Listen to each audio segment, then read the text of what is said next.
Las cadenas musculares, como se ve en este objeto, se define como un conjunto de unidades o circuitos que se relacionan entre sí, es decir, tienen continuidad y se manejan por medio de planos y direcciones, a través de las cuales se van a propagar los distintos tipos de fuerza en el cuerpo. ¿Sí? Y frente a esto, el cuerpo va a obedecer a tres leyes, que a modo ilustrativo son el equilibrio con toda su dimensión parietal, visceral, hemodinámica, hormonal y neurológica, la economía relacionada al gasto de energía y el no dolor relacionado a que el ser humano va a hacer todo con tal de no sufrir, es decir, se curvará más, disminuirá su movilidad, gastará más energía si es necesario con tal de recuperar su confort. Por último, decimos que las fascias son un tejido conectivo que envuelve no solamente músculos, sino también a tendones, vasos y órganos, y que separa estructuras y se encuentra en el interior del organismo.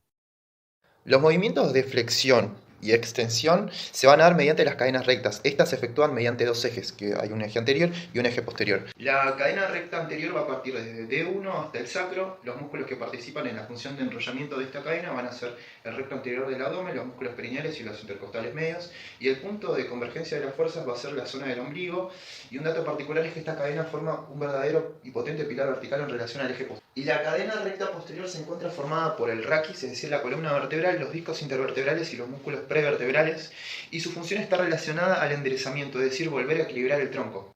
La línea de gravedad cae delante de los malleolos y que la cabeza se encuentra colgando delante de esta línea, para ser exacto 2/3 hacia adelante y 1/3 hacia atrás de esta línea de gravedad.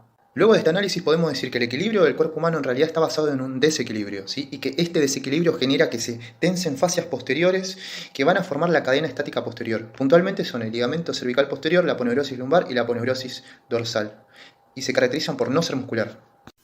Les presento las hermosas cadenas cruzadas, que permiten asegurar el movimiento de torsión del tronco y se diferencian de las cadenas rectas debido a que se las asocia más hacia el movimiento, mientras que las anteriores se relacionaban más hacia la estática. Sin embargo, no se las puede considerar antagónicas, sino que son complementarias, se necesitan la una de la otra. Por otro lado, comentarles que el movimiento en sí de torsión se organiza a nivel de la vértebra L3, donde, o casualidad, en el ombligo, ¿sí?, va a ser el centro de convergencia de las fuerzas de torsión anterior, mientras que a la altura de la apófisis espinosa de la vértebra L3 va a ser el centro de convergencia de las fuerzas de la torsión posterior. ¿Sí? Hay cadenas cruzadas anteriores, que son dos, también hay una cadena cruzada posterior que se subdivide.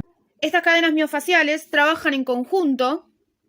Tenemos la cadena recta anterior, que va a pertenecer a los supra e infraioideos, que mantienen el hueso ioides en estabilidad, a la cadena recta posterior, que corresponden a los músculos prevertebrales, y a la cadena cruzada, que corresponde a la porción anterolateral de lo que sería el cuello, que en este caso podría ser el escaleno o el ecom.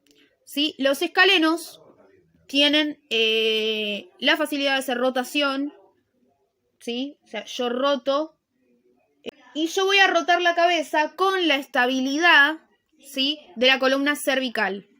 Ahora, la cadena recta anterior y la cadena recta posterior hacen los movimientos de flexión y extensión. Flexión, voy a hacer un enrollamiento de cabeza, y extensión, voy a extender todo lo que son los músculos prevertebrales. Vale aclarar, sí, que tanto las cadenas cruzadas como la cadena recta posterior y anterior, la anterior y la posterior van a formar parte de lo que sería la estática, la estabilidad, y la cadena cruzada van a formar parte de lo que serían los movimientos de todo el eje.